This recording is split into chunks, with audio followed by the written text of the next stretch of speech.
YSJ 전공수학입니다. 이번 시간에는 확률 및 통계 과목의 기대값 단원에서 출제된 단원별 기출문제를 살펴보겠습니다.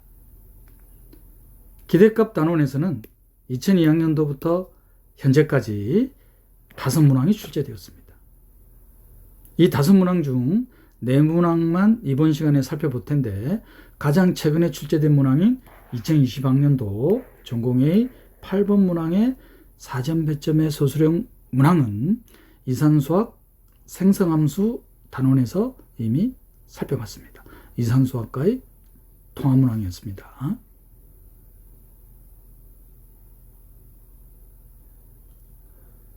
이 문항들을 해결하기 위해 필요한 개념과 반드시 기억해야만 하는 개념을 살펴보겠습니다.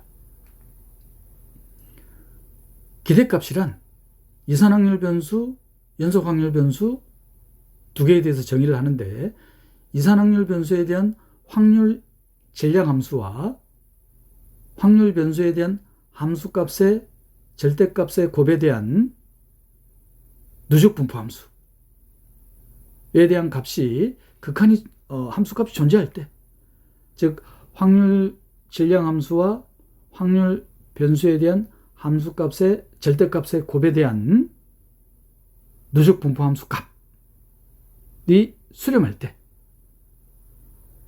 이때의 수렴값을 이산확률 변수 x에 대한 기대값이라고 합니다. 그럼 자연스럽게 연속확률 변수에 대해서는 확률 밀도 함수와의 곱과의 연속확률 변수이기 때문에 시그마가 아니라 합이 아니라 인테그랄, 적분으로 주어지겠죠. 자, 노트할 내용은 시그마, 합과 인테그랄, 적분에 대해서는 전제조건, 수렴한다는 전제조건이 있기 때문에 뭐가 성립합니까? 바로 선형성이 성립하죠. 실수배, 그 다음에 덧셈, 선형성질이 성립하잖아요. 무슨 소리냐?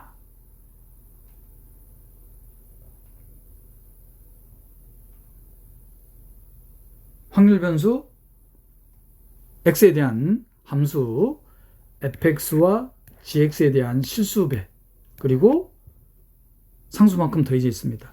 이 새로운 확률 변수에 대한 기대값은 다음과 같은 기대값 연산자의 선형성, 시그마인 합, 인테그랄인 적분에 대한 선형 성질에 의해서 자연스럽게 결과가 나오죠.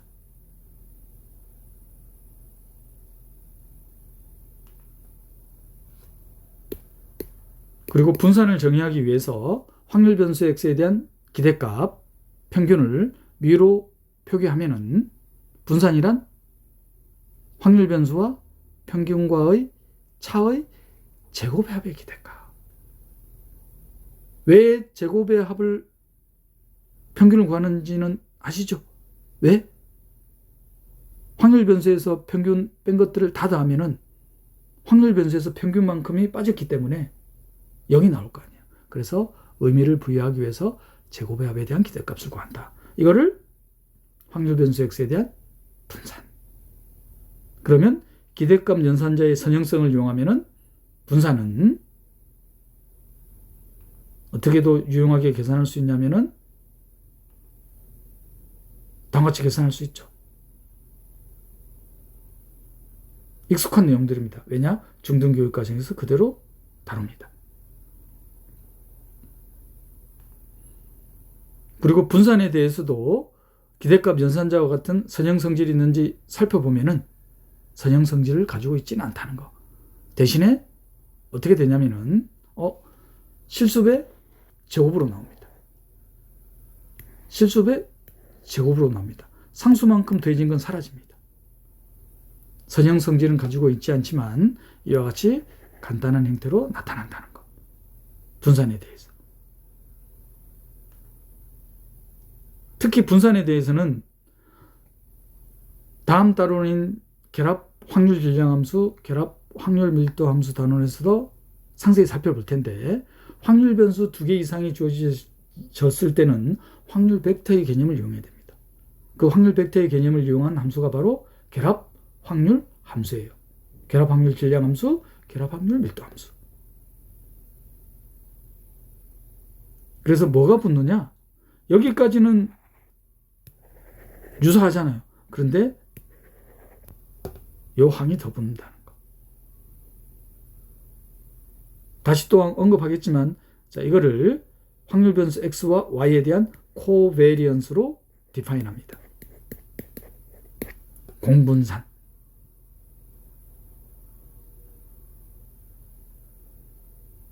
특히 제한된 시간 내에 풀어야 될 문제에서는 특히 이 부분을 잘 보셔야 됩니다. 확률 변수 x와 y가 독립이면 요게 같다는 결과가 나옵니다. 그러니까 간단하게 계산이 되죠. 그래서 제한된 시간 내에 풀어야 되는 문제에서는 확률 변수와 확률 변수 y에 대한 독립성이라는 조건을 반드시 언급해 줍니다. 그래야지만 제한된 시간 내에 풀 수 있는 적절한 문제거든요. 기출문제로도 출제가 되어 있지만 조심해야 되는 것은 독립이면은 성립하는 거예요. 얘기가 같다고 해서 확률 변수 x가 독립성의 보장은 없습니다. 그 반례를 묻는 기출문제가 나와 있습니다. 확인할 거예요, 기출문제에서. 그러면 사건에 대한 독립성은 이미 살펴봤어요. 사건 A와 사건 B에 대한 독립성은 A 교집합 B에 대한 확률이 0이면 배반 사건. 즉 A 교집합 B가 공집합인 경우죠. 자, 사건 A와 사건 B에 대한 교집합에 대한 확률이 A 사건과 B 사건의 확률의 곱과 같을 때를 A와 B는 독립. 정확한 데피니션은 B가 주어져 있을 때 A가 일어날 확률이 PA인 거죠. 이럴 때를 사건에 대한 독립. 자, 그런데 확률 변수 X와 Y의 독립성은 확률 밀도 함수로 디파인을 할 겁니다. 다음 단원인 결합 확률 밀도 질량 함수, 결합 확률 밀도 함수 단원에서 상세히 언급하겠습니다. 이 단원에서는 여기까지만.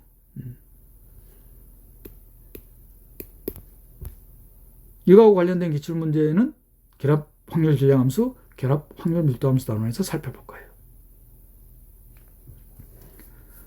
자, 그리고 기대값을 좀 더 간편하게 계산하기 위해서 어떤 개념을 정의하느냐? 바로 오일러 넘버에 대한 지수함수입니다. 양의 실수 h에 대한 구간에서 오일러 넘버에 대한 tx라는 이 함수에 대한 기대값. 이 기대값을 노테이션을 어떻게 하냐면은 다음과 같이 하고, 자, 이거는 뭘 의미하느냐? 정률 생성함수. 정률 생성함수란 확률 변수 x에 대한 정률 생성함수란 양의 실수 h의 구간에서의 오일러 넘버에 대한 지수함수에 대한 기대값. 그럼 자연스럽게 노트할 내용이 뭐가 나오느냐? 이 정률 생성함수에 대한 도함수가 확률 변수 x의 기대값과 어떤 관계가 있느냐? 도함수 구해보면 바로 나오죠. 예를 들어서 1차 도함수.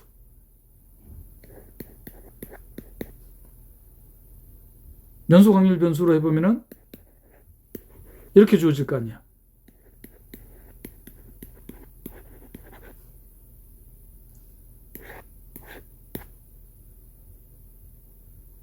t에 대한 도함수 하니까 t에 대한 도함수예요. 그러면 어떻게 됩니까 이게? t에 대한 도함수. 그러면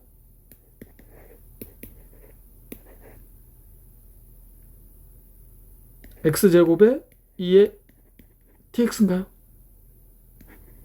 dx. 이게 뭐 하나 빠졌네요, 그죠? 오일러 넘버에 대한 기대값이니까 여기 빠졌네요. 요걸 잘못 썼네요. 이 tx에 대한 기대값을 구해야 되니까 이 tx하고 확률 밀도 함수. 이걸 제가 잘못 썼습니다.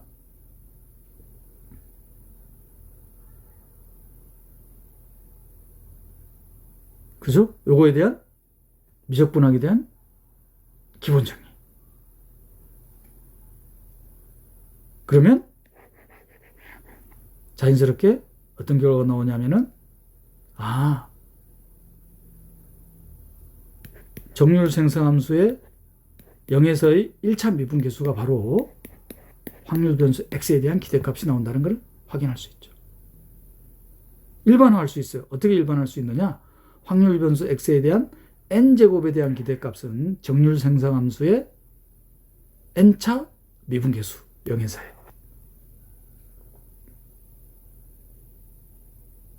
그러면 분산 구할 때 이 정률 생성함수를 이용하면 보다 편리하게 계산할 수 있겠죠. 기출문제에서 확인하실 수 있을 겁니다. 자, 그리고 확률의 상한을 계산할 때 유용한 부등식이 두 가지가 있습니다. 마르코프의 부등식. 이 마르코프의 부등식으로부터 바로 다른 결과인 체비셰프의 부등식도 나옵니다. 확률 변수 x에 대한 음이 아닌 함수를 ux라고 했을 때 그 ux에 대한 기대값이 존재하면 임의의 양수 c에 대해서 확률 변수 x에 대한 음이 아닌 함수의 기대값이 존재하는 이 함수가 임의의 양수 c 이상일 확률이 상한이 존재하는 거예요. 뭐로 존재하느냐? c분의 ux에 대한 기대값보다 작거나 같다는 거. 증명은 바로 됩니다. u의 x에 대한 스케치만 할까요? u의 x에 대한 기대값은 확률 변수 x에 대한 지역에서 ux와 확률 밀도 함수를 fx라고 둘까요? 이렇게 주어질 거 아니야. 자, 그리고 이거는 ux가 c보다 큰 거니까 이 집합을 a라고 둘까요? a. 피적분함수 생략할게요. 그 다음 이 집합에 대한 여집합. 그러면 이 기대값은 음이 아닌 값으로 나오니까 명백히 뭐보다 크거나 같을 거냐면은 a에서보다 클 거 아니에요. 피적분함수 생략한다고 했습니다. 그런데 이 피적분함수에서는 ux가 c보다 크다고 되어 있습니다. 그럼 여기서 부등식이 한 번 더 나오죠. 여기 바로 뭐가 되겠다? ux가 c 이상인 확률로 주어지잖아요. 바로 증명이 돼버리죠.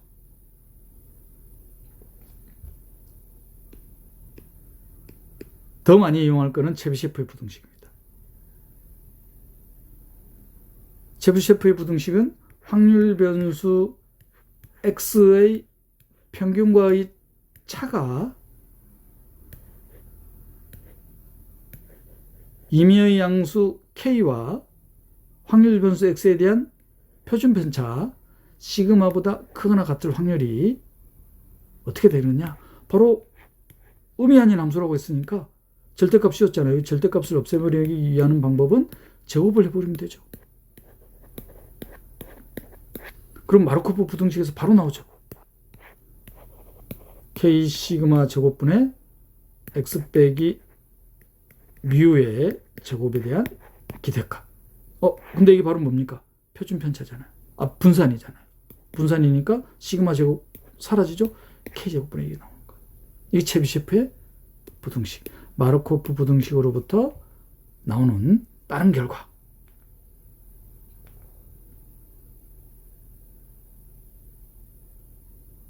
이거에 대한 여사건을 이용하면은 하한도 구해지죠.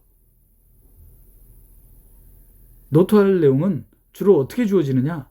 임의의 양의 실수 입실론보다 크거나 같다라고 주어집니다. 이런 식으로. 그럼 바로 입실론 제곱분의 시그마 제곱보다 작거나 같겠죠. 그래서 확률의 상한을 구할 때 유용하게 사용할 수 있는 부등식이 된다는 거.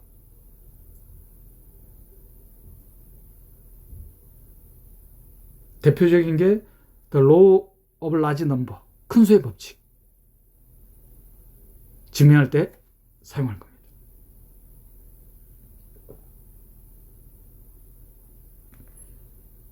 지금까지 기대값 단원에서 2002학년도부터 현재까지 출제된 모든 기출문항에 대한 개념을 살펴봤습니다. 2005학년도 9번 문항입니다. 확률 변수 x가 이 구간에서 균등분포. 그럼 밑변 길이 얼마? 4. 그럼 확률 변수 x에 대한 높이는 확률 밀도 함수는 상수죠. 얼마로 주어져야 돼요? 이 구간에서의 적분값이 1이 나와야 되니까 4분의 1. 확률 변수 x에 대한 확률 밀도 함수는 4분의 1. 첫 번째 문제 해결 바로 됐네요. 자, 두 번째 문제는 평균. 확률 변수 x에 대한 기대값. 어디서부터? 1에서부터 5까지. 확률 변수 x와 확률 변수에 대한 함수값의 곱에 대한 적분이죠. 자, 분사는 기대값이 구해졌으니까 x제곱의 기대값에서 방금 구한 x에 대한 기대값의 제곱을 빼면 되죠. 연속 확률 변수에 대해서는 x제곱에 대한 기대값 구하는 데 별로 어려움이 없죠. 자, 그런데 이산 확률 변수에 대해서는 x제곱에 대한 기대값 구하는 게 좀 복잡해질 수 있습니다. 자, 그때 쓰는 아이디어가 뭐냐? x제곱에 대한 기대값을 이산 확률 변수에 쓸 때는 이렇게 구하면은 훨씬 편리하게 구할 수 있다는 거예요. 여기 빼기입니다. 빼기. 이산 확률 변수에 대해서는 x제곱에 대한 기대값을 이렇게 계산하는 게 훨씬 시간을 절약할 수 있다.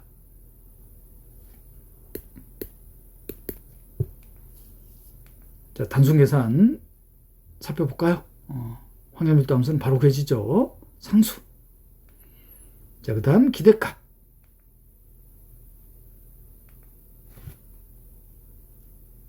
자, 그 다음 분산.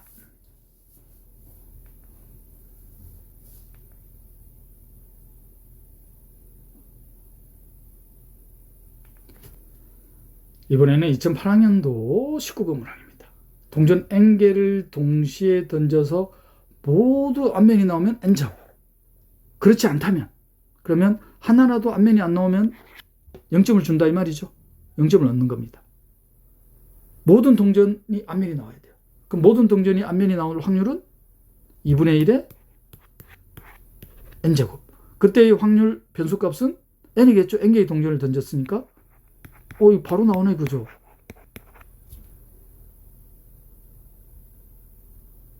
동전 n개를 동시에 던지는 시행에서 얻을 수 있는 점수에 대한 기대값 2n. 동전 n개를 던지니까 확률 변수는 n. 그때의 확률은 2분의 1 n제곱. 적어도 하나라도 앞면이 안 나오면 0이 되잖아요. 그럼 의미가 없어지죠? 확률 변수 x는 0 아니면 n인 겁니다. 따라서 기대값. 이제 문제는 이 기대값이 최대가 되는 n을 모두 구하는 거네요. 이건 그냥 바로 단순 계산을 하는 게 더 빠르죠. 다시 쓰면은 2의 n분의 n입니다. 물론 이런 성질을 이용해도 돼요. n이 2의 n 빼기 1보다 작거나 같죠? 그럼 n이 1이거나 2 바로 나옵니까? 굳이 이런 성질을 모르더라도 여기서 바로 나오죠. n이 1이거나 2. 그러면 최대값은 2분의 1이잖아요. 왜? 분수 형태에서는 분모가 클수록 작으니까. 반대로 분모가 작을수록 크죠? 그래서 n이 1 또는 2.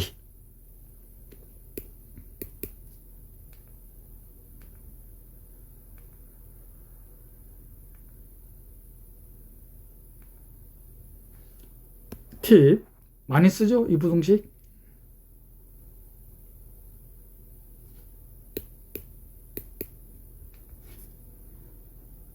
이번에는 2010학년도 39번 문항입니다.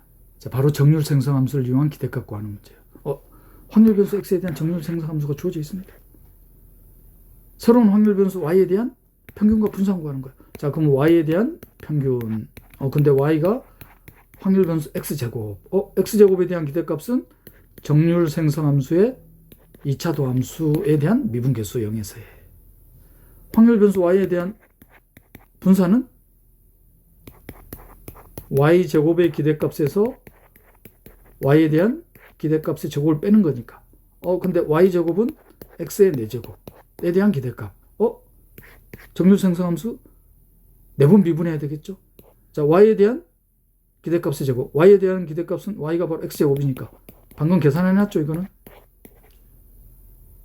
그러면 정률 생성함수의 2차 도함수하고 4차 도함수만 구하면 계산 끝나는 거네요. 계산 결과만 살펴보면 되겠습니까? 자, 그래서 정률 생성함수에 대한 4차 도함수와 2차 도함수, 0에서의 미분계수를 구해야 되죠.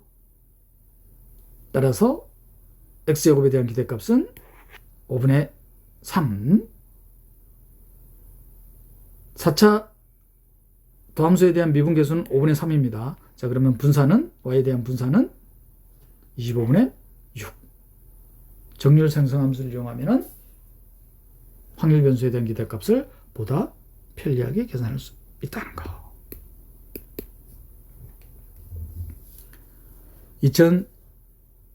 2013학년도 36번 문항입니다.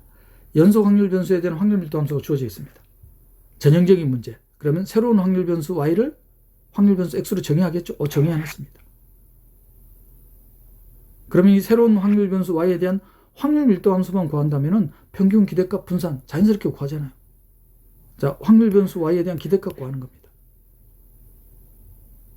만약에 단답형이라면 이거를 바로 해결할 수 있어요. 확률 밀도 함수 안 구하고. 왜냐? 확률 변수 y와 확률 변수 x가 1에서부터 2까지니까 이거죠. 근데 역함수 또한 어떻게 됩니까? 변함이 없죠? 똑같습니다. 역함수도. 그 말은 y에 대한 기대값은 y가 x분의 2로 정의되어 있기 때문에 확률 변수 x에 대한 확률 밀도 함수를 이용해도 되겠다. 왜 그러냐면은 똑같잖아요. 함수 그래프 모양. 자, 그러면 단답형일 때는 이렇게 풀자 이 말이야. 시간을 절약하기 위해서. 그러면 확률 변수 x에 대한 구간이 1에서부터 2까지. 그러면 x분의 2에 대한 확률 변수 x에 대한 확률 밀도 함수가 3분의 2x입니다. 그럼 이거 적분하면은 x 사라지고 3분의 4네요. 그럼 적분관이 윗끝에서 아래끝 빼니까 따라서 기대값은 얼마가 나오겠다? 3분의 4가 나오겠다. 자, 그런데 2013학년도 문제예요. 2017학년도 이후는 확률 밀도 함수를 반드시 구해야 된다.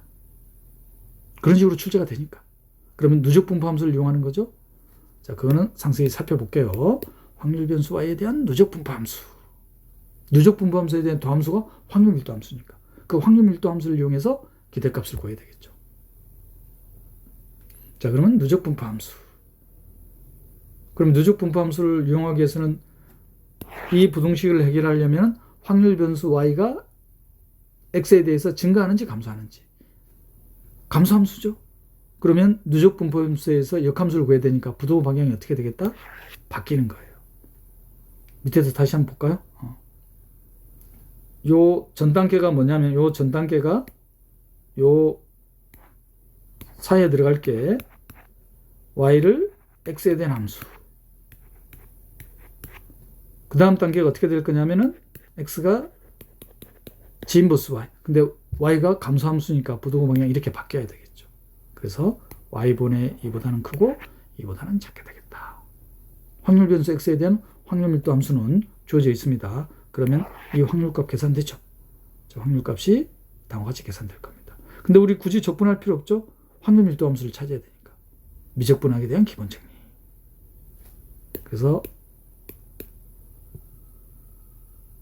누적 분포 함수에 대한 도함수를 구하면 확률 밀도 함수를 정리하면 다음과 같이 주어집니다. 이거에 대한 적분값. 과연 3분의 4가 나올지. 3분의 4가 나와야지 타당하죠. 왜냐하면 그래프 모양이 똑같잖아. 역함수나 원함수 모양이나. 지역까지.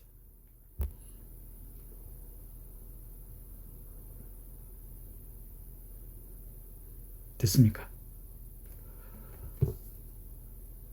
이렇게 해서 기대값 단원에서 2002학년도부터 현재까지 출제된 모든 기출문항을 살펴봤습니다. 기대값 단원에 대한 리뷰는 확률 변수 x에 대한 기대값은 확률함수가 확률 질량함수냐 확률 밀도함수냐. 자, 확률 밀도함수인 경우로 설명하면은 확률 변수 x에 대한 지역에서 확률 변수에 대한 함수값과 확률 밀도함수에 대한 곱에 대한 적분이다. 그리고 기대값 연산자는 어떤 성질을 가지고 있더라? 선형 성질을 가지고 있더라. 정말 이거 편리하게 계산되죠? 중등교육과정에서도 빈번하게 출제되는 개념입니다.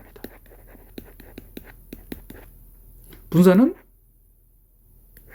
확률 변수 x에서 평균의 차의 제곱에 대한 기대값으로 정의한다.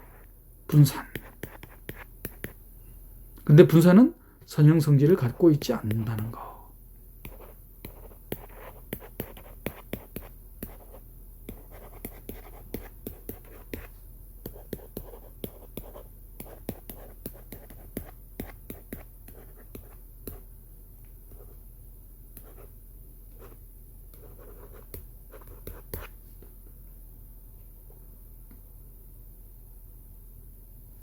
그리고 기대값을 보다 편리하게 계산하기 위한 개념이 양의 실수 HA 구간에서의 오일러 넘버에 대한 지수함수에 대한 기대값을 확률 변수 x에 대한 정률 생성함수라고 한다. 양의 실수 HA 구간에서. 그러면 확률 변수 x에 대한 n제곱에 대한 기대값이 바로 정률 생성함수의 n차 도함수 0에서의 n차 미분계수가 되겠다. 마지막으로 확률의 상한을 구할 때 유용한 부등식이 체비셰프의 부등식. 체비셰프의 부등식이라는 것은 확률 변수 x와 평균과의 차가 임의의 양의 실수보다 크거나 같을 확률의 상한이 바로 입실론 제곱분의 시그마 제곱으로 주어진다. 시그마는 확률 변수 x에 대한 표준 편차입니다. 시그마 제곱은 분산이 되겠죠. 이 체비셰프의 부등식은 마르코프 부등식에 따른 결과이다.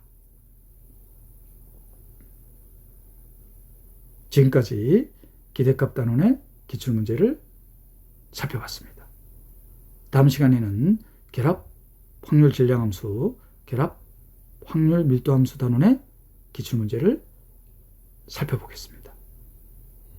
YSJ 정우수 하겠습니다.